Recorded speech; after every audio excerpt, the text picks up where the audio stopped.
Bonjour tout le monde, bienvenue dans ce forum qui débattra des sujets comment réussir l'hiver 21-22 dans les montagnes françaises. Avant de rentrer dans le fond des débats, une petite 2-3 éléments techniques. Pour des raisons, je suis un peu à l'écart et nos intervenants sont aussi distants et sans personne en face, donc pourront, pour mieux débattre, être sans les masques, mais je vous demanderai dans la salle de conserver votre masque. Vous avez un tout petit détail, les uns les autres, un document sur votre chaise qui est une attestation de droit à l'image.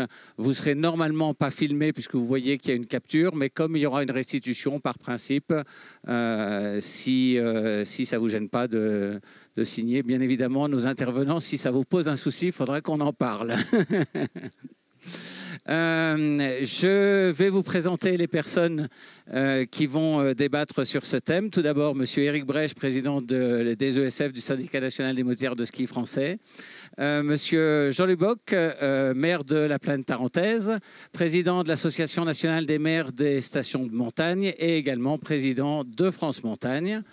Jérémy Silva, directeur de la Rosière Tourisme, l'office de tourisme qui nous accueille sur ce magnifique resort et animera ce forum mènera les débats de ce forum. Monsieur Gino Andretta, directeur général Club Med Resort EAF, donc Europe-Afrique. Voilà, et à qui je laisse la parole. Merci beaucoup Étienne, bonjour à toutes et à tous. Et vous expliquer un peu le déroulé de ce qu'on va faire. Donc on va avoir 3 grands thèmes. Il y aura le thème sanitaire, puisque c'est ce qui nous anime aussi dans cette saison hivernale. Il y aura le thème des saisonniers. Et il y aura un 3e thème sur l'internationalisation de la montagne, notamment sur les Alpes françaises. Donc on aura plusieurs questions. L'idée, c'est qu'on puisse échanger. Il y a des thèmes sur lesquels on ne sera peut-être pas d'accord, et c'est la vie, et tant mieux. C'est le moment aussi d'échanger sur plein de sujets. Et ensuite, on aura aussi le témoignage d'un grand témoin. On a la chance et le privilège d'avoir notre préfet, le préfet de Savoie, M. Bolo, qui est là avec nous. Et on laissera la parole à monsieur le préfet, justement, pour lui qui puisse aussi donner son opinion et faire un peu la synthèse de ce qui aura pu être dit. Et puis, on aura une session de questions-réponses, parce que je pense que vous aurez aussi quelques questions, et ça vous permettra aussi de prendre le temps d'avoir des questions spécifiques par rapport aux intervenants. Voilà, ou des questions d'ordre général, si vous avez des questions d'ordre général. Donc n'hésitez pas à noter vos petites questions, et surtout de les retenir pour la suite. Le premier thème qu'on va voir ensemble, pardon. Ah, c'est moi qui dois faire. Ah, c'est moi qui fais la présentation en plus, c'est génial. Ah non, j'ai la zapette. J'ai la zapette. Donc le premier thème qu'on va regarder ensemble, c'est permis de mettre une petite carte sanitaire. Alors c'est malheureusement une carte qui a quelques jours et qui s'est empirée. On voit que, je ne parle même pas de ce nouveau variant Omicron, on reste sur des situations sanitaires et des taux d'incidence qui sont absolument incroyables et sur lesquels nous allons devoir réagir. Il y aura bien sûr encore lundi un comité ministériel qui prendra certainement d'autres décisions. Mais j'aimerais profiter aussi de la présence de nos interlocuteurs pour aussi leur demander leur avis. Et je vais commencer peut-être avec Éric. On va peut-être brancher le micro d'Éric. Monsieur le Président, on va se tutoyer, ce sera plus simple. Éric, quand on a plus de 17 000 collaborateurs comme toi, quand tu as géré toutes les écoles de ski françaises, comment on organise tout ça pour être sûr que ça fonctionne bien, en fait, dans des situations sanitaires complexes? Eh bien, on va intensifier. Bonjour à tout le monde d'abord. Merci pour l'organisation de ce plateau. D'abord, on intensifie beaucoup plus que d'habitude la proximité avec les écoles de ski, avec tous les massifs, avec tous les moniteurs. Je crois qu'il y avait d'abord un maître mot qui était se retrouver au niveau local, se retrouver au niveau territoire, pour qu'en fin de compte, on puisse, en se retrouvant, rediscuter, redire un peu les choses. Et puis, la préparation de cet hiver, elle est beaucoup plus prégnante que d'habitude, bien sûr, parce qu'on a une mission de rassurer, on a une mission d'organiser, et on a une mission surtout énormément pédagogique pour dire quelle est la situation que nous avons devant nous. Même si on n'a pas de visibilité à la semaine prochaine et à lundi, hein, n'est-ce pas, monsieur le préfet, on a une obligation que d'essayer de dire, bon, il faut qu'on mette tous les moyens de notre côté pour être responsable. Donc nous sommes en responsabilité, c'est notre devoir, ça fait 75 ans qu'on le fait. Là n'est pas le problème. Mais là, on est sur quelque chose qu'on n'a pas l'habitude. C'est un côté sanitaire. Le ski n'est pas une crise structurelle, c'est vraiment une crise sanitaire que nous vivons. Nous avons énormément de réservations. On est à plus 10% par rapport à N-2 sur notre place de marché Mon Séjour en montagne. Quand tu dis N-2, donc c'est 2019, c'est ça? 2019, sur notre place qui était une très belle saison déjà. On a passé déjà les 160 000 semaines de cours de ski vendus en ligne sur tout le territoire. Ça prouve à quel point il y a une appétence pour la montagne, une appétence pour la neige, pour le ski. Et c'est vrai, le côté très frustré de dire on veut y aller coûte que coûte. Alors c'est vrai qu'on a quelque chose d'un côté auquel il y a une très forte demande et de l'autre côté une très forte pression montante qui dit comment on va pouvoir justement débuter cette saison. Donc on a de la chance, Dame Nature est là, on a de la neige partout sur tout le territoire, toutes les écoles de ski sont prêtes, et tous les directeurs d'écoles de ski, et si j'étais pas là pour le déjeuner, c'est parce que ce matin j'étais en réunion des directeurs des écoles de ski de Haute-Savoie pour leur refaire passer un message, pour dire que nous sommes là, on les accompagne, mais à un moment donné, on n'a pas le droit à faire des erreurs, on doit automatiquement être responsable devant d'une part la clientèle, mais aussi de par l'écosystème avec lequel on vit, faisant partie d'un maillon de la chaîne d'une station de ski. Donc merci Eric. Donc si je comprends bien, c'est vraiment le degré de responsabilité qui doit augmenter de la part de chacun des acteurs. Et donc on passe de la règle à la responsabilité, les deux étant complètement liés. Et ce que je comprends aussi, c'est qu'on a devant nous tous les atouts pour faire un hiver magnifique. Donc il faut surtout ouvrir et être sûr qu'on ne ferme pas. C'est surtout ça, à mon avis, qui est l'enjeu également. Merci Eric.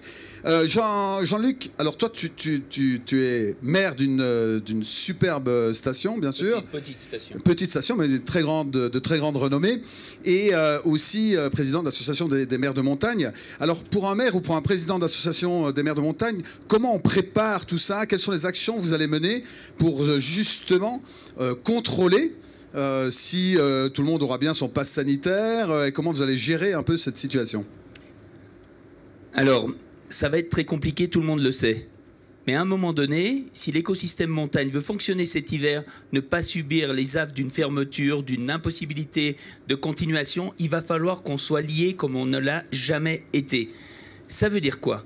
Ça veut dire qu'on n'a pas le droit aujourd'hui d'ignorer les protocoles sanitaires qui ont été mis en place. On n'a pas le droit d'ignorer tout ce qui a été fait. Je prends à témoin le préfet avec qui on est en réunion très souvent, voire même presque permanente avec l'État, dans lequel on a défini ensemble un fonctionnement. Ce fonctionnement, si on déroge, si on ne le respecte pas, si on ne fonctionne pas, on va être incriminé. Si on est incriminé, on va être fermé. Ça veut dire quoi? Ça veut dire qu'au niveau des contrôles, et là, monsieur le préfet le sait pertinemment, je le prends à témoin, mais de toute façon, derrière, il vous le dira très certainement, il est le représentant de l'État sur un territoire. Donc, il a les forces de l'ordre à sa disponibilité. Les forces de l'ordre, c'est la gendarmerie principalement, puisqu'on est en milieu rural et non pas en milieu urbain. Et les forces de gendarmerie vont être diligentées pour contrôler si on met en application les protocoles qui ont été établis. Mais derrière, les collectivités, ça veut dire qu'elles aussi, elles vont diligenter leur police municipale et toutes les forces vives pour s'assurer qu'on va rester ouvert. Donc, quoi qu'il arrive, quoi qu'il se passe, il va y avoir des moments très difficiles, très douloureux, très embêtants. Il y aura, on va dire, une sanction graduelle, mais il y aura sanction, et je suis désolé, à un moment donné, vous savez que pour faire du ski cet hiver, il faut un pass sanitaire. C'est obligatoire. Je ne vois pas, avec la règle des 24 heures maintenant, tout le monde se faire tester le matin. C'est juste techniquement très compliqué. C'est très compliqué. Il y a des sados, mais ça, c'est un autre, chacun son truc. C'est un autre souci. Donc, il faut quand même se rendre compte que la difficulté dans laquelle on est aujourd'hui, on en est responsable. Quand je dis on en est responsable, ça veut dire quoi? Ça veut dire qu'on est considéré au niveau des hauts fonctionnaires. Il ne faut pas que j'utilise ce mot parce que alors là, Pascal, il va me rentrer dedans, monsieur le préfet, pardon. Mais les hauts fonctionnaires ne connaissent pas notre système. Il le sait, notre préfet. Ils ne savent pas comment on fonctionne. D'ailleurs, l'hiver passé, ils ont découvert comment fonctionnait le système de la montagne aménagée. Ils n'ont pas compris que, pour prendre un terme qui est célèbre ici au Club Méditerranée, que le patron de la station, c'est le chef du village. Mais que le chef du village, il a autour de lui plein de bras droits dans tous les domaines qui font le boulot et qui œuvrent en collectivité pour que tout cela réussisse. On a un écosystème unique au niveau national à ce niveau-là. Et donc ce système, il doit permettre de fonctionner sous condition que chacune des branches respecte ce qui a été mis en œuvre. Ça veut dire que la difficulté qu'on va avoir cet hiver, la première, il va falloir qu'on ait des centres de tests pour tester toute la population étrangère qui vient nous voir. Ici, en Tarentaise, on a la chance d'avoir beaucoup d'étrangers qui viennent nous voir. Tout le monde le sait, tout le monde sait que malheureusement aujourd'hui, les protocoles sanitaires de chacun des pays et des ressortissants qui sont autour de nous ne sont pas les mêmes que ceux utilisés au niveau national. La question qu'on a posée pas plus tard qu'avant-hier, c'est comment fait-on pour traiter un client britannique qui vient nous voir? Est-ce qu'il a ces 2 doses, ces 3 doses, puisque ça vient de passer, mais il sera comme nous, ils n'auront pas cette possibilité. Après le 15 janvier, on aura de vraies difficultés. Donc ça, c'est le premier cas. Deuxième cas très compliqué vis-à-vis de nos sujets britanniques, la vaccination pour les 12-18 ans vient d'être demandée... 12-15 ans. Absus non révélateur. Pour les 12-15 ans, vient d'être demandé, donc ils n'auront qu'une seule dose. Donc s'ils n'ont qu'une seule dose, ils n'ont pas le droit, vis-à-vis de cela, d'être en France. Donc vous voyez, des questions comme ça, malheureusement, on en a tous les jours, mais il faut que ces centres de tests soient capables d'analyser une grande partie de cette population quand ils vont venir nous voir, et que toutes les équipes municipales, toutes les forces vives, Eric l'a dit, au niveau des moniteurs, il y aura des contrôles. On va contrôler si le pass sanitaire est présent et fonctionnel. Et je dirais que, quelque part, on va rassurer tout le monde. Oui. On va rassurer tout le monde. Parce que c'est ce qu'il faut. Regardez ce qui s'est passé cet été dans les parcs de loisirs. Ils n'ont jamais fait autant de fréquentation et de chiffre d'affaires parce que les gens se sentaient en sécurité. Tout à fait. Tous ceux qui étaient autour d'eux avaient un pass sanitaire. Et cela, la montagne, elle va l'avoir et on doit le mettre en œuvre cet hiver. Merci Jean-Luc. Donc ce que je comprends, c'est qu'il faut de la coordination déjà au niveau complet, que ce soit les fonctions de l'État, mais aussi les mairies et les intercommunales. Deuxième chose, c'est que l'écosystème de la montagne est très fort, mais il doit s'unir plus que jamais. Ça, j'ai bien compris qu'il y aura des contrôles cet hiver et que bien sûr, il faut ouvrir et surtout pas fermer. Mais Jean-Luc, c'est vrai que c'est des très belles théories, c'est des très belles actions. Mais concrètement, est-ce que tu vas vérifier que dans tous les bars, dans tous les restaurants, on va bien avoir le pass sanitaire? Est-ce que la gendarmerie ou la police municipale va intervenir dans les discothèques ou dans les remontées? Comment ça va se passer, ça? Alors, en ce qui concerne la police municipale, la réponse est oui. En ce qui concerne la gendarmerie, si je me permets d'intervenir auprès des gendarmes, il y en a un qui va me tirer les oreilles. Donc, c'est le préfet, le patron, c'est pas moi pour les gendarmes. On lui posera la question après. C'est juste ce que je voulais entendre. D'accord. Je suis pas sympa sur ce coup-là. Il y a des Q&A. Donc, monsieur le préfet, vous avez déjà la première question qui sera posée. Et donc, à ce niveau-là, ça veut dire quoi? Ça veut dire que oui, en ce qui me concerne, en ce qui concerne ma station et ma commune, la police municipale ira contrôler le pass sanitaire une fois au départ pour les établissements qui reçoivent du public et les personnels qui sont obligatoirement sous pass sanitaire pour être sûr déjà que eux, ils sont dans les clous et dans les normes. Très bien. Première chose. Deuxième chose, il y aura là aussi des contrôles aléatoires de façon à se rendre compte que les établissements respectent les règles du jeu. Si on ne fait pas ça, c'est la catastrophe annoncée. Je suis d'accord. Très bien, merci. Donc, il y aura des contrôles, en tout cas, à la Plagne, il y aura des contrôles. Il y aura des sanctions, j'ai bien compris aussi progressives, mais en tout cas, ce sera contrôlé. Tant mieux. Très bien. Alors, toi, je sais que la Rosière, cet été, vous avez très très bien fonctionné. Il y a eu beaucoup de monde. L'hiver dernier, vous aviez mis en place une coordination dans la commune, une coordination Covid. Qu'est-ce que vous allez garder cet hiver à la Rosière de manière très spécifique pour justement contrôler, pallier à la prolifération des cas Covid? Eh ben, effectivement, l'hiver dernier et cet été, c'est un moyen aussi d'envoyer un message à la clientèle qui va venir cet hiver, de dire vous êtes venu l'hiver dernier, vous avez vu qu'on est réactif, qu'on sait s'organiser, qu'on respecte les protocoles. Effectivement, il y a des protocoles à respecter, mais il faut aussi que les vacanciers ils se sentent en vacances. Donc on va être là pour mettre en place tous les protocoles mis en place par l'État, mais il faut aussi leur dire vous allez passer du bon temps et on est des gens qui sont respectueux de tout ça, mais on est aussi respectueux de votre temps de vacances. Et cet été, ça a été la preuve. En plein mois de juillet, on nous annonce que le cinéma et la patinoire vont devoir mettre en place le pass sanitaire dans une semaine. Donc on est les premiers établissements à tester ça. Et comme Jean-Luc, on se posait des questions, et comme Jean-Luc l'a dit pour les centres de loisirs et les parcs d'attractions, au final on a fait les meilleurs chiffres d'affaires qu'on n'a jamais fait parce que les gens venaient au cinéma ou venaient à la patinoire en étant rassurés. Donc voilà, c'est beaucoup de pédagogie. Ça passe par là, que ce soit pour les employés, que ce soit pour les vacanciers, leur expliquer pourquoi on est là et rappeler aussi aux vacanciers qui, quand ils sont en vacances, ont un peu tendance à oublier tout ça, leur dire que c'est grâce à eux et le respect de tout ça qu'on peut ouvrir. Donc voilà, en termes de coordination, on a mis en place un comité de pilotage de crise sanitaire, donc qui réunit les acteurs forts d'une station, que ce soit la mairie, l'office de tourisme, le domaine skiable et surtout le personnel de santé. Donc c'était de se dire comment ça se passe s'il y a un cas, comment on le traite, etc. Et cet hiver, par exemple, la mairie a ouvert à La Rosière un centre de test pour les tests antigéniques. On sait très bien qu'on ne pourra pas tester l'intégralité de nos vacanciers, mais par contre, au moins pour tester le personnel des remontées mécaniques ou dans les restaurants qui ne seraient pas encore ou en train de passer leur passe sanitaire, ça permet en tout cas de faire une première étape pour pouvoir être opérationnel. Donc voilà, ça c'est des questions qu'on se pose. Là, je parle au nom de La Rosière, je sais que Val d'Isère le fait, je sais qu'il y a d'autres stations qui le font, parce qu'on se doit de suivre l'évolution. Et le maître mot, c'est adaptabilité et réactivité. Et c'est ce que font toutes les stations pour que leurs clients, et on le rappelle, c'est l'objectif absolu, passent de bonnes vacances et reviennent les prochaines années. Très bien, donc en fait c'est d'avoir le bon équilibre entre la sécurité et l'expérience.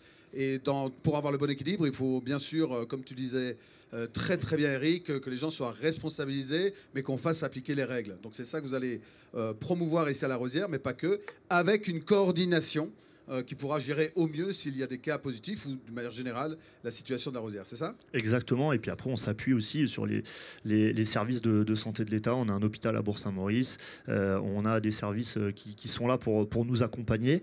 Donc il y a un double discours, il y a un discours un peu plus ferme et sécuritaire au vu des socioprofessionnels parce que c'est la base et on ouvrira tant que eux respectent ces protocoles. Il y a un discours client qui est là pour rassurer, pour dire on prend en place les protocoles, mais vous inquiétez pas, vous allez profiter des paysages magnifiques.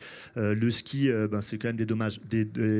On est dehors, c'est aéré, donc c'est l'endroit où il faut être pour passer des vacances dans des situations de crise, c'est être dehors et les domaines skiables et les stations de ski sont parfaits pour ça. Et comme tu le précises très bien, l'endroit pour être bien, c'est la montagne, mais c'est aussi au Club Med. Alors au Club Med, ce qu'on a mis en place, c'est bien sûr des protocoles solides, vous avez pu vous en apercevoir, mais on continuera, et ça c'était quelque chose qu'on avait depuis maintenant presque un peu plus d'un an. On a toujours gardé aussi une organisation spécifique, puisqu'on a mis, et c'est un peu l'esprit du coordinateur, nous avons un manager spécifique, Safe Together, donc ensemble en sécurité, et nous demanderons également d'avoir chaque fois un coordinateur dans chaque station, pour pouvoir dialoguer et ensemble, tu le disais très bien Jean-Luc, parce que ça doit se faire ensemble, travailler la main dans la main, en tout cas, pas vraiment se prendre la main, on ne peut pas en période Covid, mais au moins s'assurer qu'on soit complètement aligné sur ce qu'on fait. Et bien sûr, nous avons rajouté, monsieur le préfet, un médecin Covid et des infirmières pour être sûr aussi qu'on puisse suivre tous ces sujets de manière très très précise. Très bien, alors ça c'est un sujet donc solide, on a déjà une question pour monsieur le préfet pour la suite. J'aimerais passer au deuxième sujet, si je peux me permettre, qui est le thème des saisonniers. Alors c'est un thème, et je poserai tout de suite la question à Jean-Luc, mais d'abord la situation Club Med, puisqu'on est aussi entre nous. C'est une situation qui est complexe. On voit que dans les villages qu'on vient d'ouvrir, par exemple à Val Thorens, on a réussi à avoir 95% de nos effectifs. Dans les villages de Val d'Isère, on est plutôt à 92-93%. Donc c'est encourageant. Néanmoins, on a encore pas mal de villages qui vont ouvrir vers le 19 décembre. On doit encore recruter un peu plus de 500 personnes. Donc c'est un vrai sujet. Et je vais te laisser la main parce que j'ai écouté avec attention sur France Info. Et tu avais fait un très beau discours. C'était au mois d'octobre.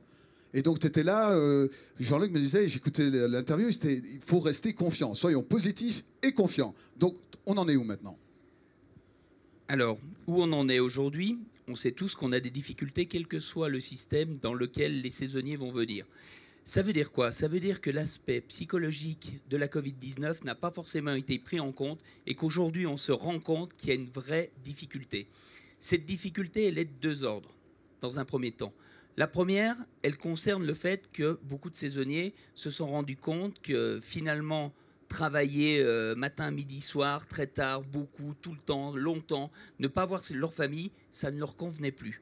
Donc là-dessus, il faudra qu'on se pose la question de la réadaptation du modèle et de la façon que l'on a de travailler. Deuxième point, ça concerne la partie salariale et la partie hébergement, puisque l'un ne va pas sans l'autre en montagne avec les saisonniers. Ça veut dire que peut-être, quelque part, les salaires ne sont plus adaptés à ce qui est demandé et que, en tout cas, l'hébergement, dans certains cas, n'est plus adapté et n'est pas en adéquation avec ce qu'ils attendent.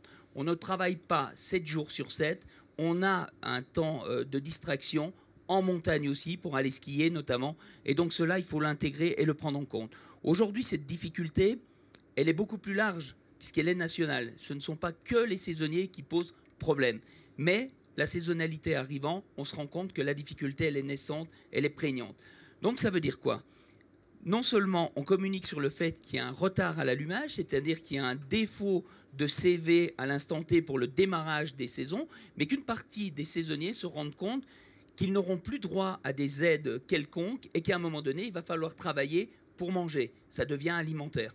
Et donc ce niveau-là fait qu'on se rend compte que petit à petit, on reçoit des CV encore maintenant à quelques jours de l'ouverture, voire même pour des stations qui sont déjà ouvertes. Ça, c'est encourageant quelque part. Et surtout, c'est encourageant parce que ça veut dire qu'on ne va pas dégrader l'offre qui est à destination de nos clients, mais quelquefois, malheureusement, on va avoir une offre qui ne sera pas tout à fait en adéquation, c'est-à-dire qu'un restaurant n'ouvrira peut-être pas un jour sur 5 à midi, ou alors un hébergeur n'ouvrira pas l'intégralité de ses chambres parce qu'il n'a pas la capacité de les nettoyer, de les entretenir et de donner un service digne à notre clientèle. Donc oui, on est dans un modèle qui est en train d'évoluer, de changer, mais les montagnards ont toujours rebondi, les saisonniers ont toujours été présents et je sais que ça va revenir. Donc tu restes confiant et nous sommes très confiants aussi et merci aussi de ce message positif. C'est vrai qu'il y a un changement, ce que je comprends, il y a un changement de mentalité et en même temps, il faut quand même qu'on réfléchisse, en tout cas pour certains acteurs, de qu'est-ce qu'on propose aussi comme offre à nos saisonniers. Eric, alors, toi, tu n'as pas vraiment ce sujet, quoique les moniteurs, on est moniteurs, on a le pull rouge, c'est important. Ce sont aussi des personnes qui sont indépendantes. Alors, est-ce que tu as vu, toi, ce changement de mentalité, même chez ces passionnés du ski? Oui, on a observé un peu des mutations ou des changements en voulant retrouver quelque chose de plus sédentaire. Au-delà du métier de moniteur, c'est peut-être le métier de saisonnier qui fait qu'à un moment donné, on a envie de stabiliser un petit peu sa vie de famille, sa vie personnelle. Nous, on est à peu près aux alentours de 90% des moniteurs de ski qui sont vaccinés. Peut-être un peu moins chez les guides haute montagne qui ont une corporation plus individualiste, normale, liée à leur travail.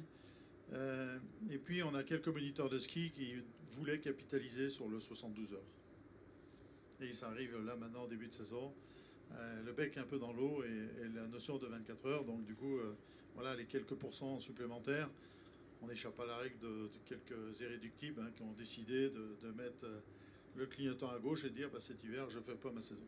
Donc on a 2-3 cas qu'on a identifiés. Mais d'une manière générale, tout le monde est à cœur de vouloir faire sa saison.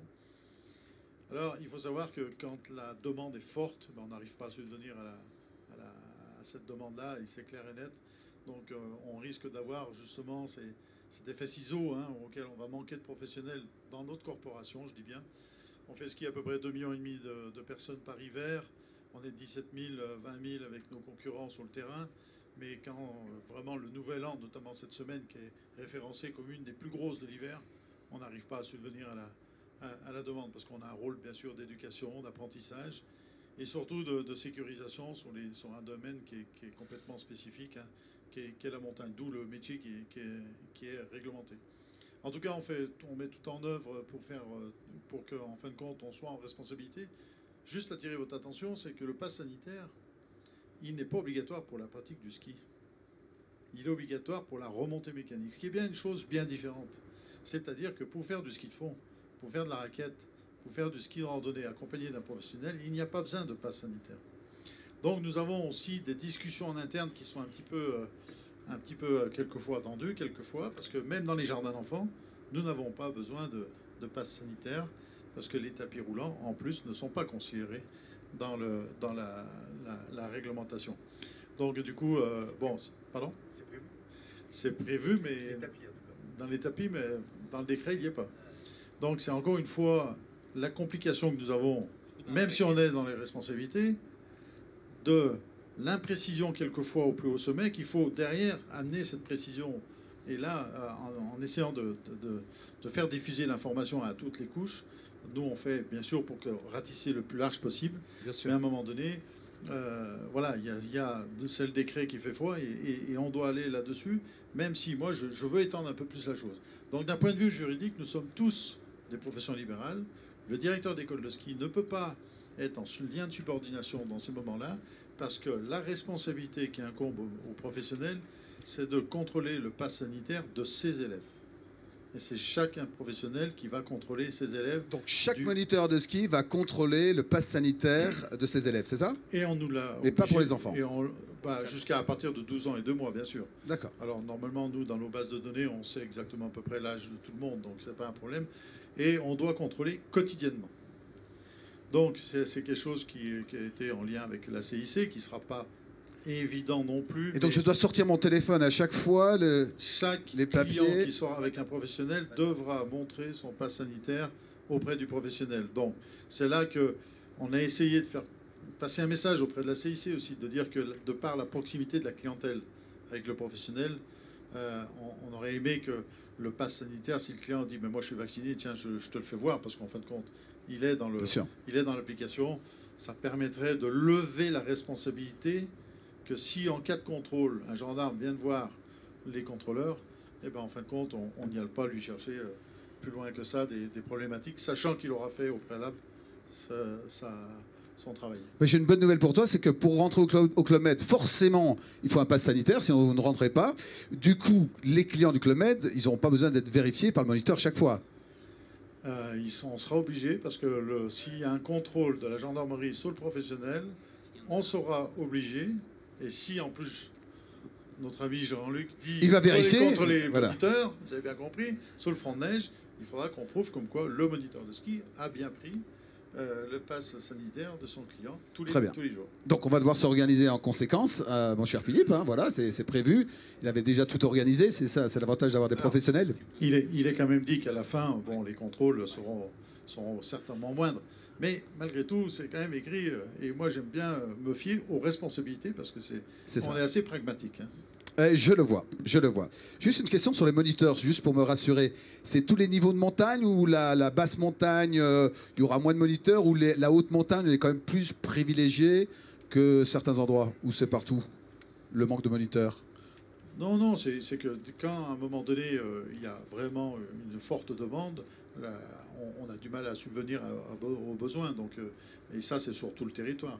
Et j'allais dire même que dans ces stations-villages, où quelquefois il y a des manques de neige, des choses comme ça, il y a une très forte appétence en ce moment. Alors, les stations internationales, j'allais dire qu'on est presque structuré, mais pour les stations en plus basse altitude ou en station-village, je peux vous dire que là, cet hiver, là, à Noël, Nouvel An, il y a déjà de fortes demandes. Très bien. Alors, on va pas parler du pass. J'ai une autre question pour toi, mais qui me semble moi très intéressante.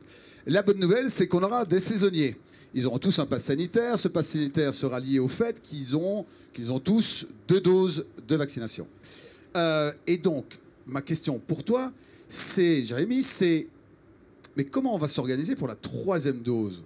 Parce que là, on va arriver à une période où, mécaniquement, sur janvier, février, mars, ces saisonniers vont devoir faire la 3e dose. Comment on va faire?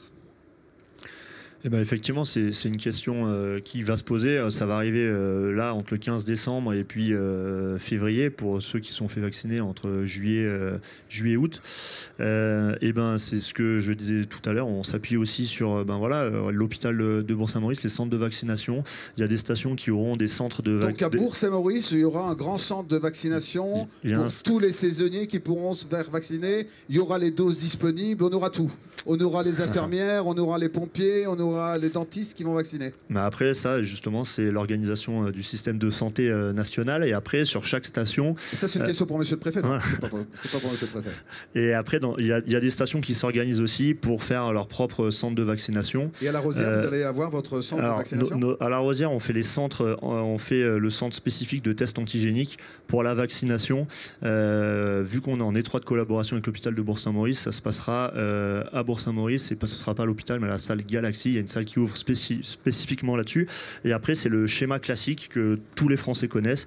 Pour se faire vacciner, on va sur la plateforme Doctolib, on réserve son créneau, on anticipe. Il y a déjà beaucoup de gens qui ont anticipé puisque il n'y a plus de créneaux disponibles jusqu'au 15 décembre sur Bourg-Saint-Maurice. Ça veut dire que les professionnels du tourisme, en parenthèse en tout cas, sont concernés et ont déjà fait le choix de faire cette 3e dose. Donc ça, c'est quelque chose d'intéressant. Et après, effectivement, ça ne dépend pas forcément tout des stations du tourisme de savoir s'il y a suffisamment d'infirmières. En tout cas, on fait, certaines stations ont fait le choix. Je sais que Val d'Isère ouvre leur centre de vaccination. Je crois que Val Thorens aussi le fait.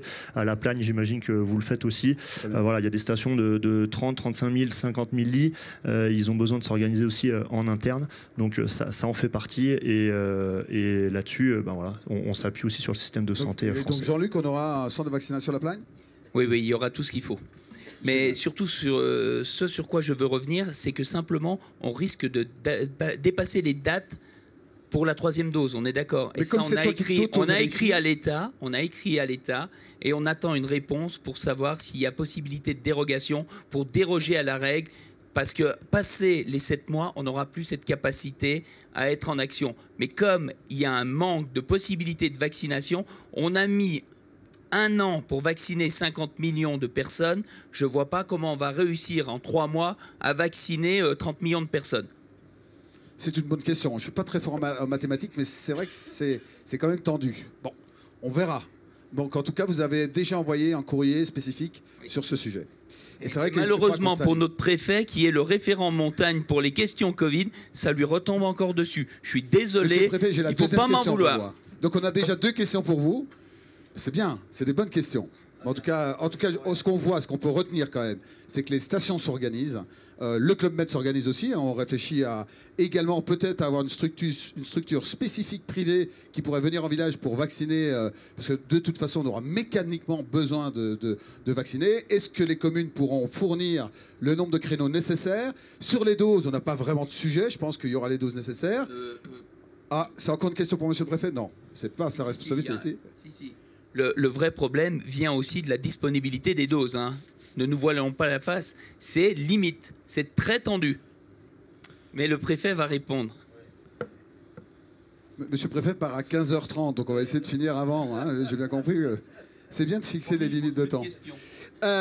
Donc très bien. Et en tout cas, nous, on va s'organiser dans ce sens-là. Ce qui est prioritaire, c'est bien sûr préserver la santé de nos collaborateurs et de nos équipes, et bien sûr s'assurer qu'ils puissent continuer à travailler, puisqu'il y aura des contrôles. Merci Jean-Luc. Et dans ces contrôles, il y aura bien sûr s'assurer que tout le monde ait bien sa 3e dose au moment venu. Très bien. Donc ça, c'était notre 2e thème qui était animé. J'aime bien ça. On va passer au 3e thème qui est très intéressant, c'est l'internationalisation. On s'aperçoit quand même que la montagne, pour qu'elle continue de vivre, de continuer de grandir et qu'on puisse, cet écosystème, tu le disais, c'est un écosystème fragile, il faut soutenir cet écosystème de la montagne. Un des moyens pour soutenir cet écosystème, c'est bien sûr l'internationalisation. Ce qu'on remarque et ce qu'on observe au Club Med, c'est qu'on a 42% de clients français qui viennent dans nos villages de montagne. Il y a également 30% de clients qui sont je dirais, européens, périphériques, Belgique, Suisse, etc. Et il y a 28% de ce qu'on appelle des clients qui viennent de beaucoup plus loin.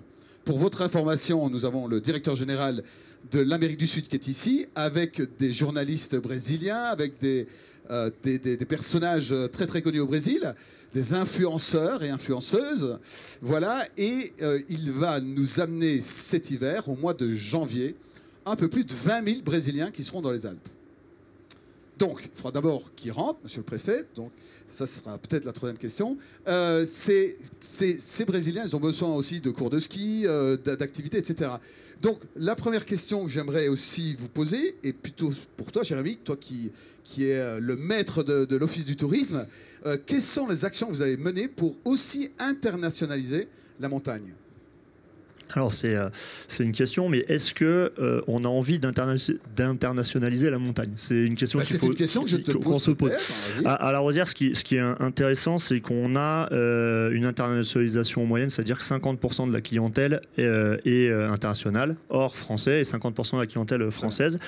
On se rend quand même compte qu'en période de crise, les stations qui ont un peu délaissé la clientèle française ont plus souffert que les stations très franco-françaises. On sait très bien qu'on ne peut pas vivre que sur le marché français. Donc voilà, la question c'est quel équilibre on arrive à trouver entre le marché français et le marché international. Donc à la Rosière, le choix est fait, et si la municipalité a accueilli un Club Med, c'est qu'on avait besoin d'internationaliser une partie de la clientèle, ce qui est important. C'est aussi de mettre en lumière une destination, d'avoir une clientèle qui vient de l'étranger. Mais pour autant, il ne faut pas délaisser ce socle de clientèle français fidèle qui fait vivre la montagne et les stations françaises. Donc après, comment on les fait venir, c'est pas toujours facile en ce moment, puisque ce qu'on peut déplorer, c'est qu'on a un pass sanitaire qui est quand même européen, mais chaque pays a ses propres règles. Et donc un Anglais, alors les Anglais c'est encore différent, est-ce qu'on peut les considérer comme européens? On ne sait pas, plus en tout cas. Mais en tout cas, voilà, ce qui serait idéal pour ces clientèles internationales, en tout cas européennes, c'est que voilà, le pass sanitaire européen suffit, et qu'on arrête de mettre des contrôles supplémentaires, et qu'on arrive à homogénéiser tout ça. Mais voilà, j'imagine bien que les politiques sont sur le coup, mais c'est un des gros facteurs, puisqu'on a beau faire toute la communication, la meilleure commercialisation possible, si du jour au lendemain il faut un test PCR pour rentrer, plus une quarantaine de 15 jours, tous nos efforts tombent à l'eau, et là-dessus on a besoin justement du support des institutions comme la NMSM pour nous aider dans ces combats-là. Très bien. Une question pour toi, Eric, parce que tu es bien sûr le président des moniteurs ESF, mais tu habites une très très belle région, et tu habites à Courchevel. Tu m'as toujours expliqué qu'à Courchevel, c'est une station qui vit beaucoup aussi avec une clientèle étrangère. Courchevel en est où aujourd'hui? Vous pensez que les étrangers vont arriver ou pas? Écoutez, moi, j'ai pas de remontée d'informations négatives. Donc elles sont positives c'est toujours pareil, à date. Hein, on a l'habitude de dire à date. Beaucoup de Brésiliens sur janvier. On a des Indiens à Noël. J'ai des moniteurs de ski qui me disent les Russes, c'est bon, ils vont pouvoir venir parce qu'ils ont trouvé leur solution pour être agréés pour venir ici. Et c'est quoi leur solution après, vous avez affaire aussi à une typologie de clientèle qui a des capacités aussi de s'organiser par elle-même. Donc vous avez aussi cette tranche de qualité de clientèle qui fait qu'à un moment donné, ils s'organisent. Mais on a beaucoup d'étrangers. Ce qu'on voit, c'est les modifications des fois peut-être de la réservation. On a, nous, sur notre place de marché, énormément d'Anglais qui réservent en direct, et qui sont peut-être proscrits le tour opérateur ou en tout cas l'intermédiaire, qui fait qu'à un moment donné, ils veulent venir. En tout cas, ils ont réservé. Maintenant, bien sûr que ce sera les décisions prises entre États. Tout est référencé au niveau du ministère du Tourisme, qui fait un travail extraordinaire. Maintenant, il faut aussi un peu le temps que les choses elles se mettent en place. L'harmonisation ne se fait pas en 5 minutes. Moi, je crois que les politiques ils veulent tous faire quelque chose, mais à un moment donné, il faut quand même que ça prend un peu de temps. Bien sûr. Et en plus, avec les choses, malheureusement, la pression augmentant, c'est que faire. Tout le monde, je crois, a envie de bien faire, mais maintenant, c'est qu'est-ce qui va se passer dans 15 jours ou dans 3 semaines. Il faut remettre aussi un peu dans le contexte de dire qu'est-ce qui va se passer la semaine du Nouvel An, qui est vraiment la semaine la plus importante.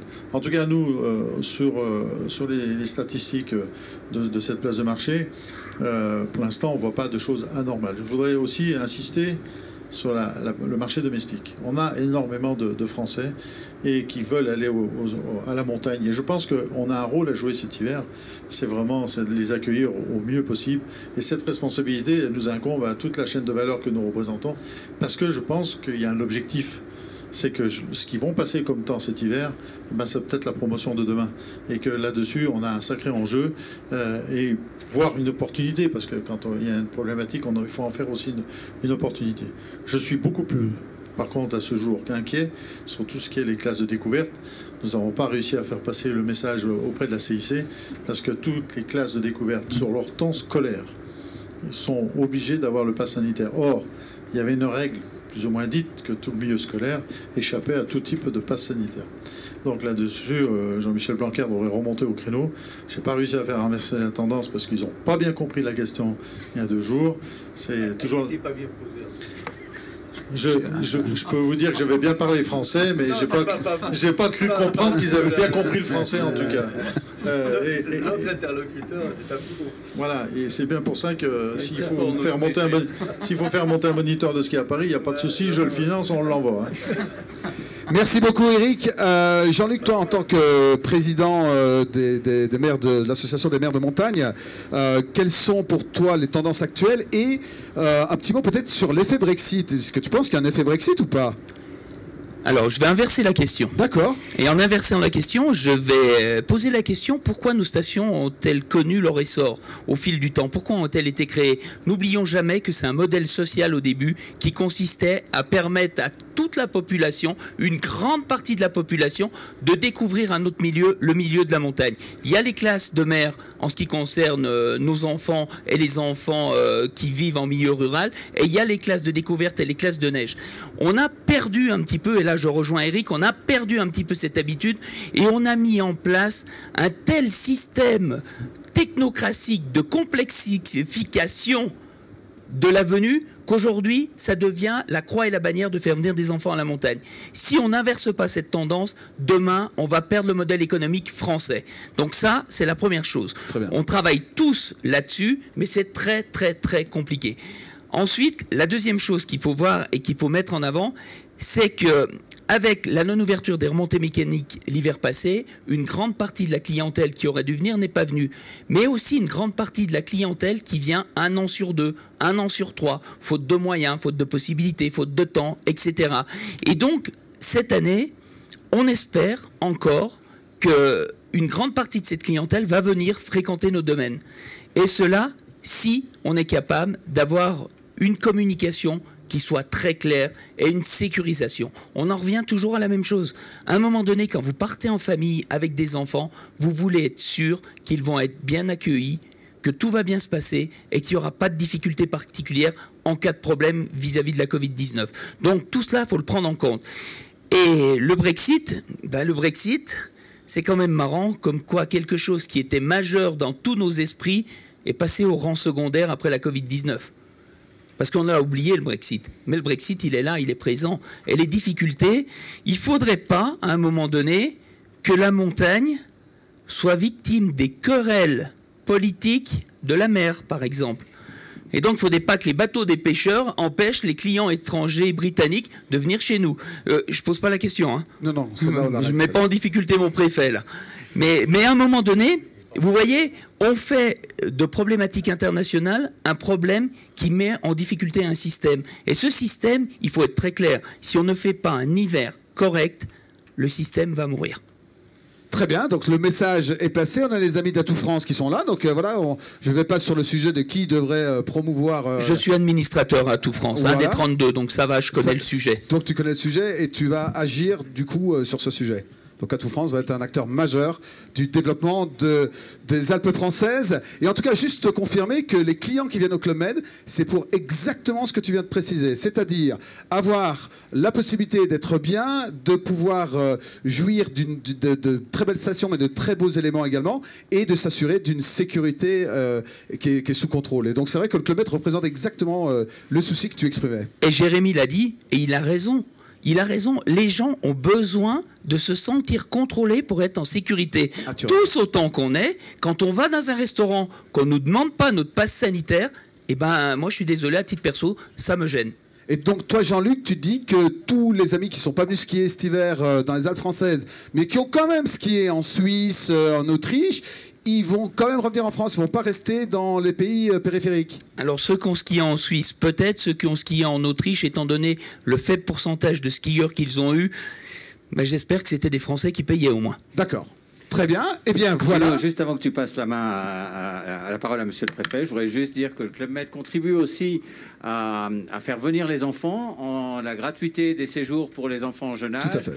en faisant toute la promotion du séjour en famille, du ski en famille, afin que les enfants prennent le goût au ski et que ce soit nos futurs clients, vos futurs clients dans toutes les stations. Et le grand défenseur des écoles des classes de neige, vas-y Eric. Oui, ben, je voudrais rebondir sur ce que vous venez de dire, c'est d'amener de la proximité avec les clients. Et cette proximité, ça rassure. Et en fin de compte, il y a une certaine confiance qui est donnée. On a monté un fonds de dotation pour la relance des classes de découverte qui s'appelle Enfance et Montagne. Et on met nous à notre niveau 200 000 € et on va chercher d'autres partenaires financiers. Et ben, je peux vous dire qu'à ce jour, on a 6 000 jeunes qui vont partir à la montagne. Et je peux vous dire que les profs et les porteurs du projet pédagogique, ils sont là à notre écoute et ils attendent simplement, ils nous appellent même pour qu'est-ce que vous en pensez. Donc ça fait un véritable relais et ça donne une assurance, et ce qui fait qu'à un moment donné, ça les sécurise. Simplement, c'est très important pour une destination et une station d'avoir cette clientèle jeune, parce que déjà d'une, c'est la clientèle de demain, et on sait très bien, je pense que tous dans la salle, vous vous rappelez où vous avez appris à skier, où est-ce que vous avez skié quand vous étiez petit.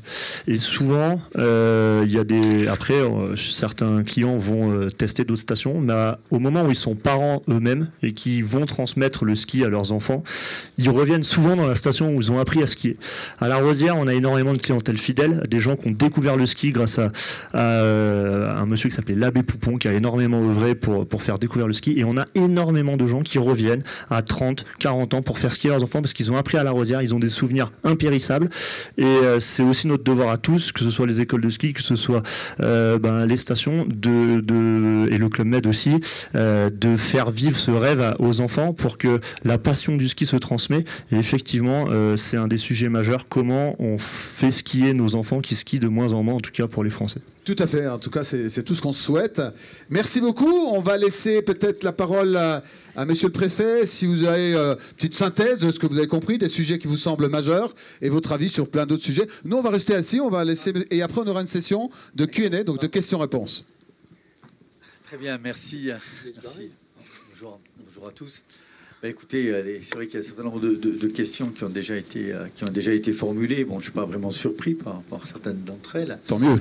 Donc, je n'ai pas forcément la réponse à toutes. Pour autant, sur ce qui a été dit, et bon, c'est pas un mystère de dire qu'on converge sur beaucoup de sujets avec l'association nationale, avec les écoles de ski et avec DSF, puisque bon, vous savez bien, la Savoie représente 40% des journées skiables en France, donc les présidents des associations nationales sont localisés en Savoie. Faut pas trop le dire. donc le pouvoir d'influence de la Savoie est évidemment il n'est pas neutre. Pour autant, une fois qu'on a dit ça, depuis maintenant, c'est la 3e saison pour laquelle on est affecté par le Covid. Il y a eu la saison 2019, puisqu'on a terminé en mars, à la mi-mars. Le 10 mars. Ça a commencé le 14 de mémoire. Enfin, j'étais pas là, mais voilà, tout le monde est parti. Voilà.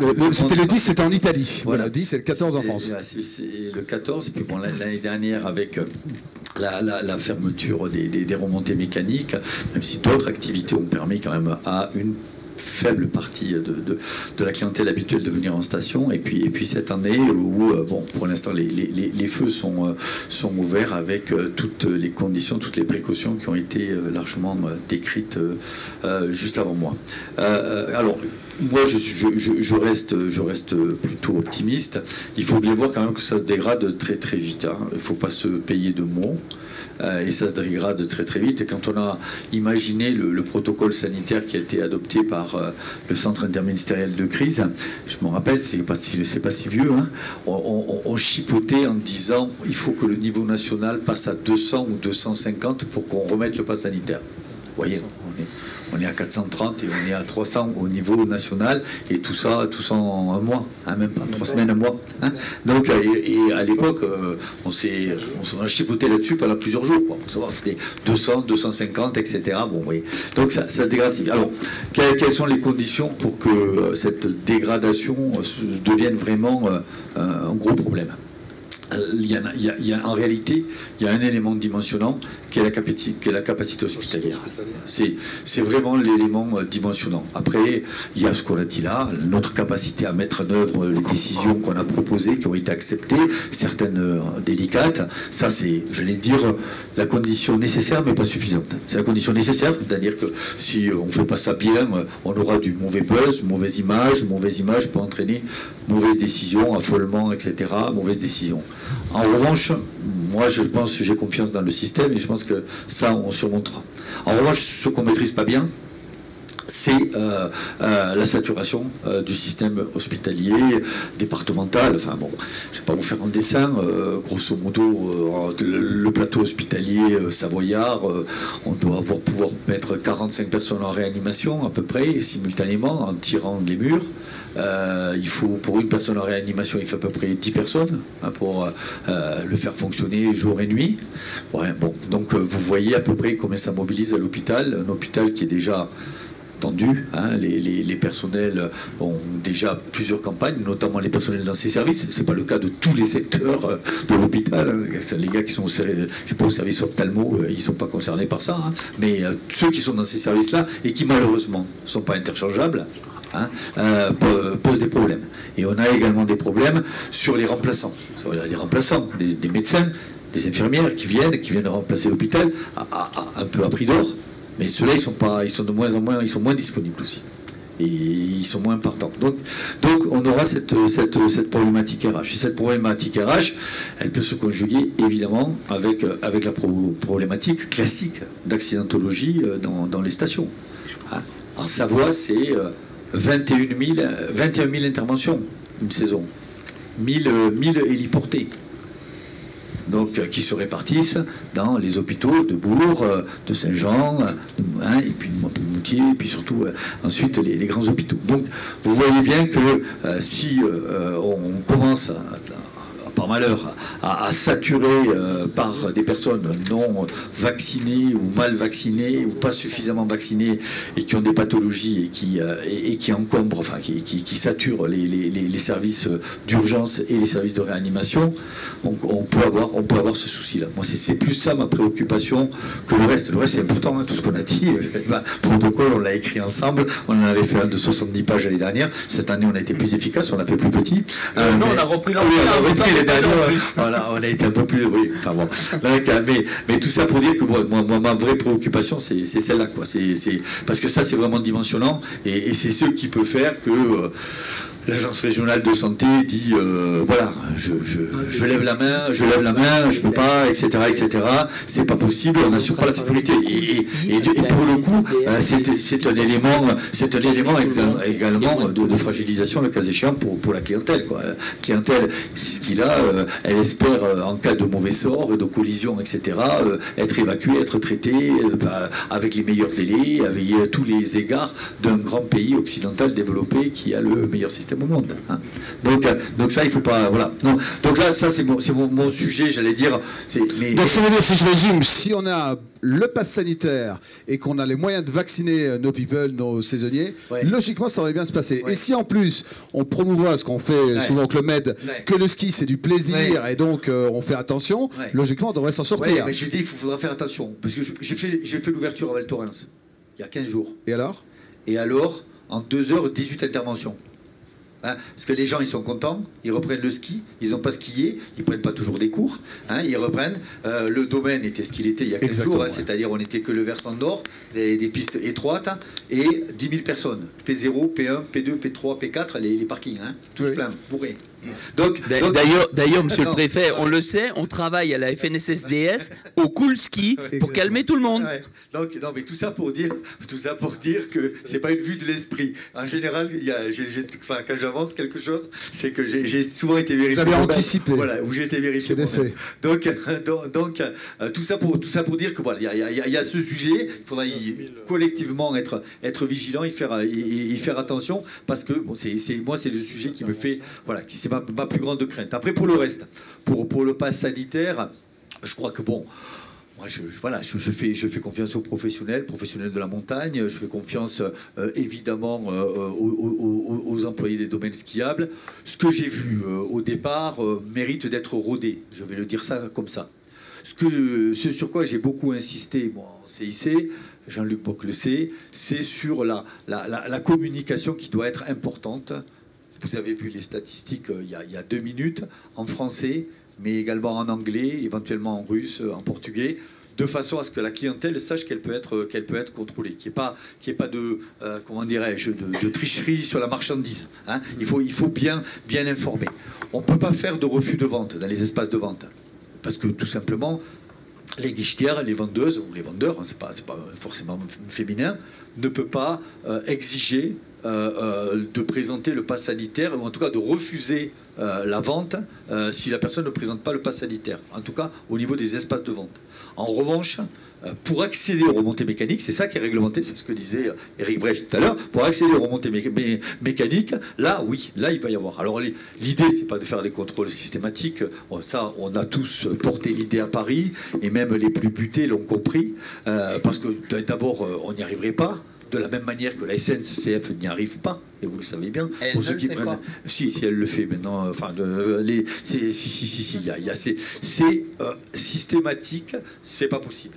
Donc, la définition officielle, c'est des contrôles ciblés non systématiques. Ça veut dire quoi? Ça veut dire qu'il faut s'organiser pour faire des plans de contrôle qui portent sur des, comment dirais-je, des moments assez brefs, où on contrôle le maximum de personnes et on se déplace de gare de départ en gare de départ de façon assez, comment dirais-je, assez ponctuelle et efficace, parce qu'après on sait très bien comment ça marche, s'il y a quelqu'un dans le groupe qui n'est pas, il téléphone, etc. Donc on a également la question, là où il y a doute, du contrôle de l'identité. Donc là aussi, les vérificateurs des stations, les domaines skiables, n'ont pas la capacité juridique de demander la présentation de la carte d'identité.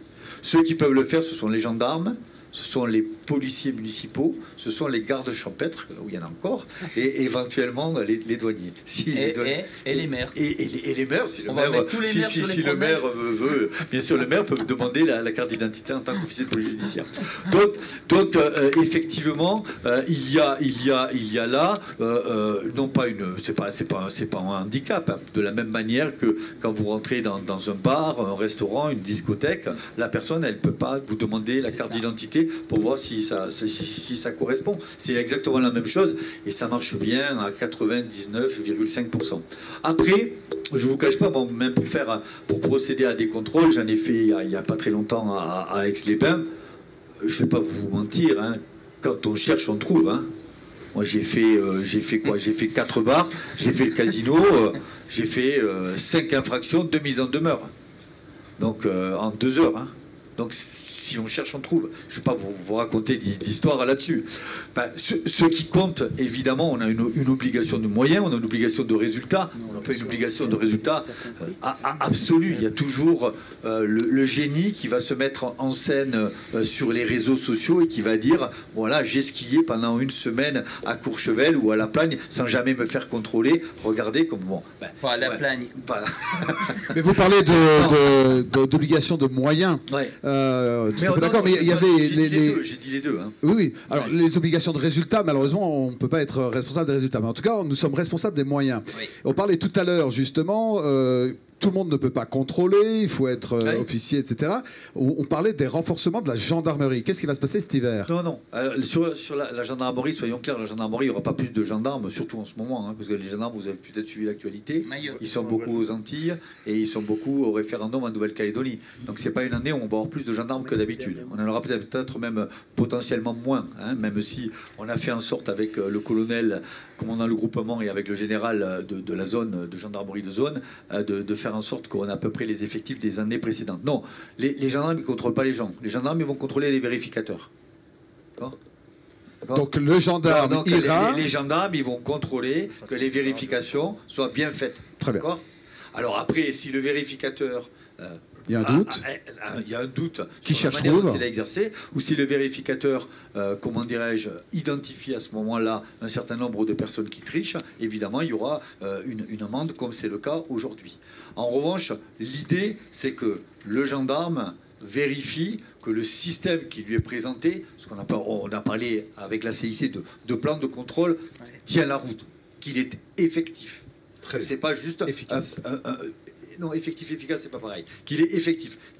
Efficace, c'est ce qu'on disait. Ça voudrait dire qu'on contrôle tout le monde à l'absolu, etc. Qu'il est effectif. On a pris le principe, ça a été admis. On est sur du contrôle ciblé, non systématique. Donc à partir du moment où on prend ce principe-là, on sait bien qu'on ne fait pas 100%. Sinon, c'est pas possible. De la même manière qu'on fait 100% de nulle part. Dans les bars, on ne fait pas 100%. La preuve, je vous dis, j'en ai fait 4 à Aix, j'en ai mis en demeure 2. Et des gens de bonne foi. Des gens de bonne foi.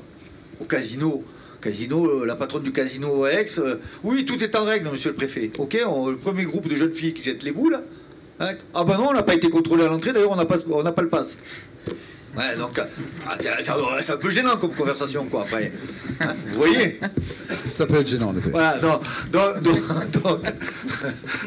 donc, voilà, on en a conscience. Je suis pas l'extraterrestre, j'ai bien conscience de trucs. Simplement, nous, on va vérifier, on va contrôler que les vérifications sont faites dans l'état d'esprit dont on est convenu ensemble. Voilà. Hein. Donc, voilà. Donc, c'est ça. Et puis après, il faudra que tout le monde s'y mette. Hein. Bien sûr. Les bars, les restaurants d'altitude, etc. C'est la responsabilité collective. Il faut que l'ensemble des écosystèmes. Mais c'est pas facile. Hein. J'ai vu le journée, il faisait très très beau à Val Thorens le jour d'ouverture. Quand c'est le coup de feu entre 12h30 et 14h, que tout le monde est en terrasse, veut être servi vite pour pouvoir reprendre le ski rapidement, enfin, il va y avoir la pression. Et donc là, il va aussi y avoir un équilibre économique à trouver parce que sinon les services seront pas évidents. Donc là, tout ça, moi je fais confiance aux professionnels pour trouver au mieux les solutions. Tout à fait. Et je pense que nous sommes des professionnels responsables. Donc, en tout cas sur la montagne. Sur la vaccination, sur les vaccinations, notre capacité a augmenté. Oui, bien sûr, on va augmenter. On a 6 centres en Savoie. On a 6 centres, donc certains qui couvrent tout le département. Évidemment, on avait réduit la voilure, hein, puisque jusqu'à une période récente, il n'y avait pas de rappel. Et tout simplement parce qu'on n'allait pas faire payer aux contribuables des systèmes avec des administratifs à l'entrée, des administratifs et des professionnels de santé, quels qu'ils soient, médecins, avec des demi-journées qui coûtent quand même assez cher, et alors même qu'on avait des grilles vides de Doctolib. Hein. Donc voilà, on avait largement réduit la voilure. Là, depuis maintenant 10 jours, on est en train de remonter. Sur chacun des sites, on est en train de voir notre capacité à augmenter. Comme a dit monsieur, c'est vrai, aujourd'hui on est full, donc il faut qu'on élargisse les plages horaires pour qu'on retrouve des professionnels. On est bien aidé par les collectivités, notamment par le conseil départemental hein, qui paye les administratifs, etc. Je le dis à chaque fois parce que c'est vrai, moi comme préfet, j'ai pas besoin de pleurer, etc. Si j'ai besoin de 30 personnes de plus pour contractuels, pour tenir les services administratifs à l'entrée, vous savez, quand vous remplissez les papiers, puis à la sortie, quand on vous donne le pass, j'ai pas de difficulté de ce point de vue-là, et il faut le dire. Mais il faut bien voir que il faut aussi que la médecine de ville reprenne le relais. C'est-à-dire que c'est bien d'avoir les centres, mais aujourd'hui, la médecine de ville peut prendre le relais, elle ne le prend pas assez. En Savoie, on est à 20-23% des gens qui sont vaccinés par les médecins de ville. Dans d'autres départements, on est à 35-40. Alors, il y a un jeu de vase communicant. C'est-à-dire qu'il y a beaucoup de professionnels de santé, y compris infirmières libérales, médecins, qui disent « je préfère faire une demi-journée bloquée, ou j'enchaîne, hein, je fais que ça », plutôt qu'au fur et à mesure de ma clientèle, proposer la vaccination, sachant que si j'ouvre le flacon, il n'y a toujours pas de dose individuelle. Ça, c'est pas la faute de l'État, c'est la faute des laboratoires. Pas de dose individuelle, il faut que j'en fasse X dans la journée pour pas perdre les doses, etc. etc. Donc, c'est pas encore totalement réglé, mais on peut quand même gagner sur là-dessus. Donc, moi, je suis pas trop inquiet, y compris sur la mise à disposition des doses. On a des réserves, parce qu'en réalité, on a eu nos allocations hebdomadaires, sauf que comme on avait beaucoup moins de gens qui se faisaient vacciner, on les a stockés au centre hospitalier. Donc on en a pour tenir le choc pendant plusieurs semaines. Donc, et ensuite, il y aura l'approvisionnement. Donc ça, je ne suis pas trop inquiet là-dessus. Pour l'instant, on a un département qui a très bien vacciné, y compris nos jeunes. Alors après, il y a la question du surplus, de la clientèle. C'est-à-dire, là, on avait déjà fait au plus fort de la crise, autorisé, c'est moi qui les autorisais, maintenant il n'y a même plus besoin que je les autorise, des centres provisoires de vaccination. Il y en avait une dizaine, qui sont des centres communaux, etc. Donc rien n'interdit, et les maires le savent, et d'ailleurs ils ne vont pas s'en priver pour certains d'entre eux, de faire des centres de vaccination communaux. Moi, il y a juste une sorte de cahier des charges à remplir, l'ARS local le valide, et ensuite ça démarre. Donc ça sera tout à fait possible, et ces centres-là seront... Et c'est la décision des maires. Oui, c'est la décision du maire qui prend cette initiative-là, il répond au cahier des charges, on valide, et ensuite il rentre dans le circuit pour qu'on, en fonction du planning, on donne les doses correspondant au planning. Voilà. Hein. Donc ça c'est possible. Et moi j'appelle de mes voeux que ça se fasse partout où c'est utile. Voilà donc un peu les grands éléments sur ça.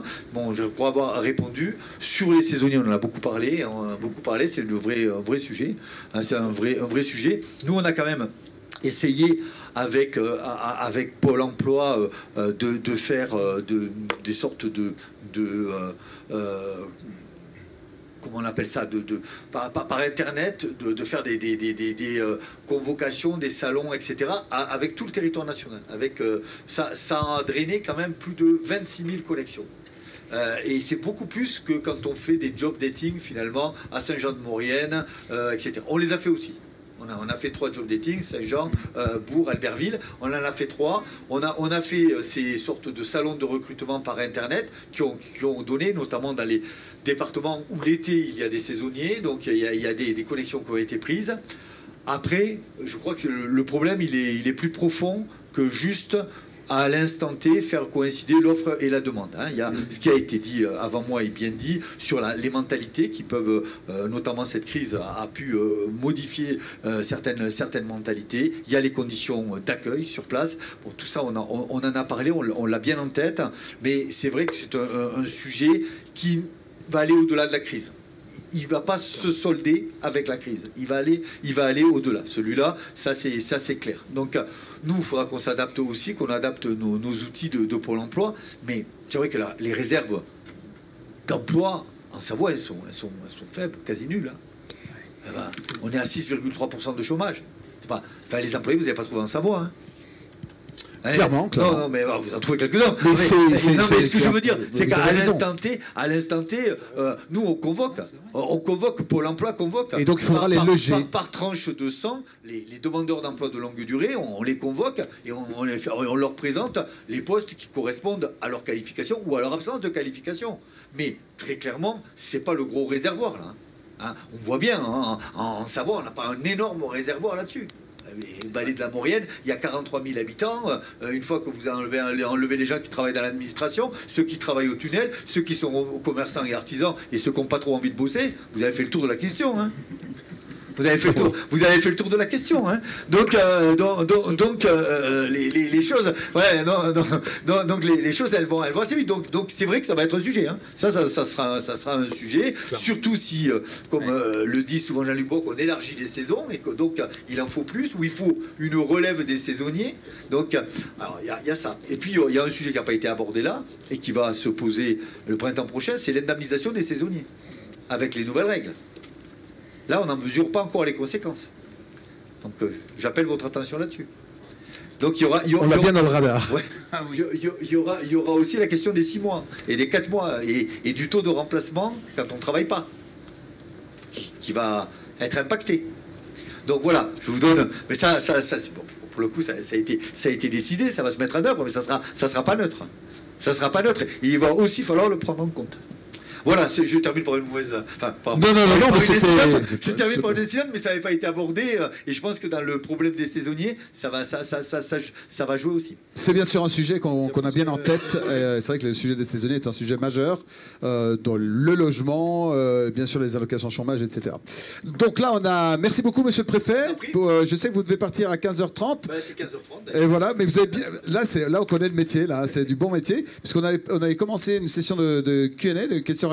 Donc, si vous avez des questions, eh bien, on est bien sûr à votre disposition. Et c'est une question pour monsieur le préfet, c'est maintenant, en fait. Les micros étaient désinfectés et après chaque personne, on désinfectera le micro. Donc, est-ce qu'il y a une question? Qui veut se lancer? Si vous pouvez juste vous présenter, du coup, et poser votre question. Hubert Didier Laurent, adjoint au maire à la mairie de Tignes. Juste, j'ai entendu dire que récemment, la situation sanitaire, de la Savoie, indépendamment du Covid, était déjà critique. C'est-à-dire que certaines opérations sont déjà sorties du département et tout, de par la situation de l'hôpital. Est-ce que c'est une réalité déjà aujourd'hui, ça ? Non, pas à ma connaissance. Alors ponctuellement, peut-être sur tel ou tel plateau technique, il peut y avoir ici ou là un manque de chirurgiens ponctuellement, ou là où il y a des tensions, c'est sur les médecins anesthésistes. Il y a donc des métiers qui sont en tension à l'hôpital. Donc globalement, on a des tensions à l'hôpital RH qui concernent les remplacements. On a des sortes de médecins, comment dirais-je, qui font les saisons aussi, qui viennent renforcer l'hôpital pour 4 à 6 mois avec un tarif journalier très intéressant et qui le reste de l'année font autre chose. Cela, il nous manque à la peine.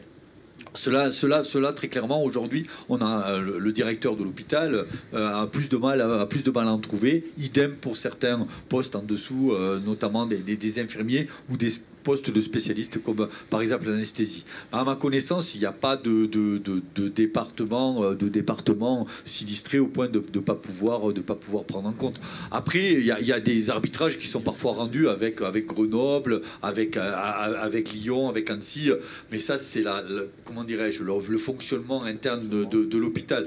Moi, ce qui me remonte vraiment, c'est cette capacité à recruter les professionnels d'appoint qui étaient recrutés pour faire face à l'augmentation saisonnière, pas liée à la Covid, mais liée tout simplement aux accidents, liés aux accidents dans les stations. Ceux-là, peu comme pour le reste, il manque à l'appel. Et je ne vous parle pas après de notre domaine qui est le médico-social pour les enfants handicapés ou pour nos aînés. Là, c'est la catastrophe. Enfin, c'est très compliqué en tout cas. Jean-Luc, si vous voulez... Et juste les mauvais communicants dans les hôpitaux, on est d'accord, monsieur le préfet, ils sont à Grenoble, hein. Moi, je parle de la Savoie. Je ne suis pas encore préfet de l'Isère. Est-ce que vous avez une question? Monsieur le préfet, si vous devez y aller, alors sauf si c'est une question pour monsieur le préfet. Oui. Juste pour vous présenter, du coup, Pierre-Victor Duvillier, je suis responsable d'achat chez Clemel. Oui. Sauf erreur de ma part, vous n'avez pas répondu sur la demande d'homogénéisation du pass sanitaire pour les ressortissants hors Europe. Alors, est-ce que vous avez des infos? Oui, on en a parlé avant-hier. Jean-Luc Bois qui était avec moi, il y avait une réunion. Il y a, ce qui est à l'œuvre, c'est qu'on a le sentiment que beaucoup des pays européens qui sont fortement frappés, y compris ceux qui fournissent beaucoup de clients, la Belgique, les Pays-Bas, l'Allemagne, etc., vont très rapidement passer au rappel, vont décider un rappel et on en est quasiment convaincu et c'est suivi, c'est ce que disait Jean-Luc Bock, c'est suivi en temps réel les décisions par le ministère des Affaires étrangères, en réalité du tourisme qui suit ça. La question, elle est de la durée d'incubation. C'est-à-dire, est-ce que les gens qui vont venir, en février, s'ils se font vacciner maintenant, et comme c'était bien dit, on a quand même affaire à une clientèle, on va dire, de qualité, on va dire ça comme ça, qui est capable d'anticiper et qui ne se réveille pas la veille pour le lendemain en disant « j'ai pas mon passeport, j'ai pas mon passe sanitaire et j'ai pas le billet d'avion ».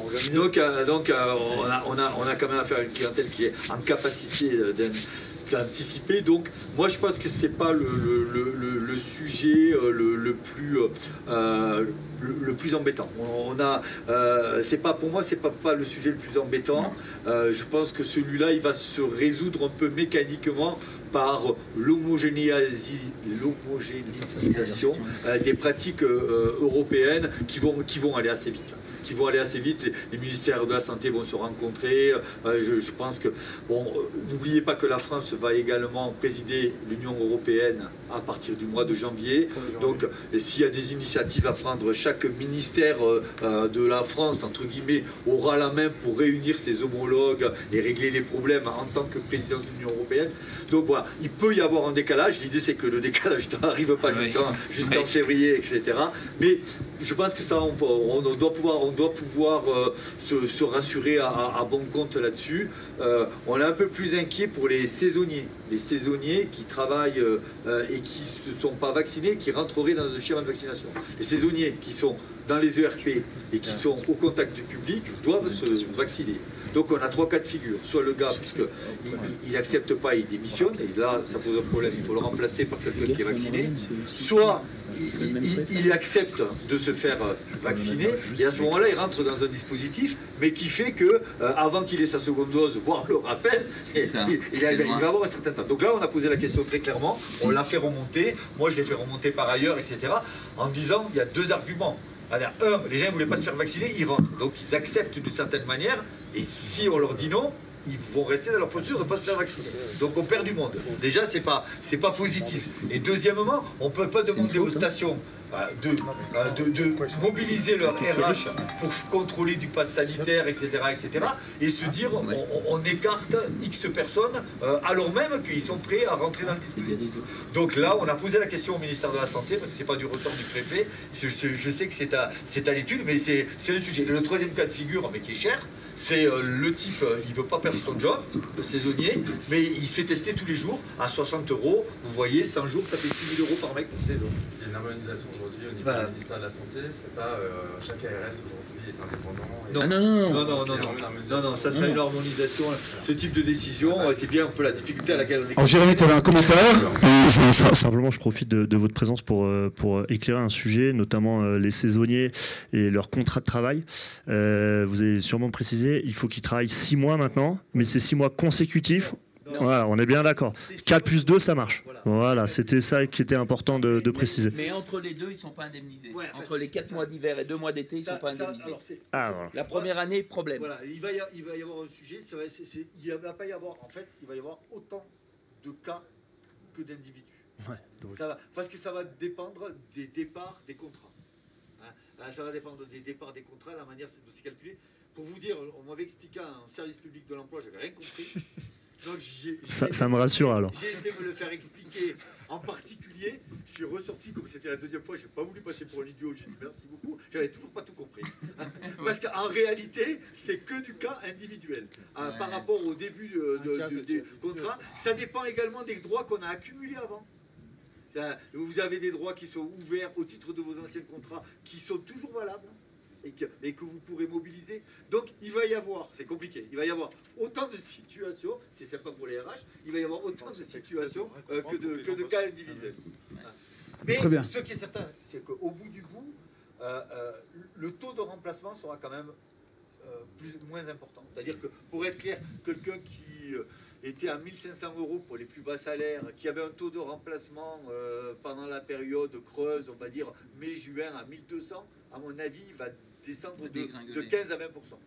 Donc, mais là encore, je ne peux pas vous donner le chiffre, parce que ça va dépendre de sa situation, du durée de son contrat, combien il avait accumulé de jours indemnisables avant, etc. Donc à quel moment il les avait accumulés. Donc c'est du sur-mesure. Donc ça va être sympa pour expliquer à nos saisonniers comment ça se passe. Libérez monsieur le préfet, on vous remercie infiniment. Dernière question d'Éric. J'avais juste une petite dernière question, oui. Merci monsieur le préfet. À quoi s'expose un professionnel qui a triché avec un QR code et qui est référencé, qui remonte à l'ARS? La semaine dernière, on a suspendu un médecin du nord du lac du Bourget. Un médecin qui ne jouait pas le jeu, qui donnait l'inverse. On est passé par le Conseil de l'ordre. Et il a été suspendu, pas par moi, parce que c'est pas moi qui ai le pouvoir, c'est le directeur régional de l'ARS. Il a été suspendu.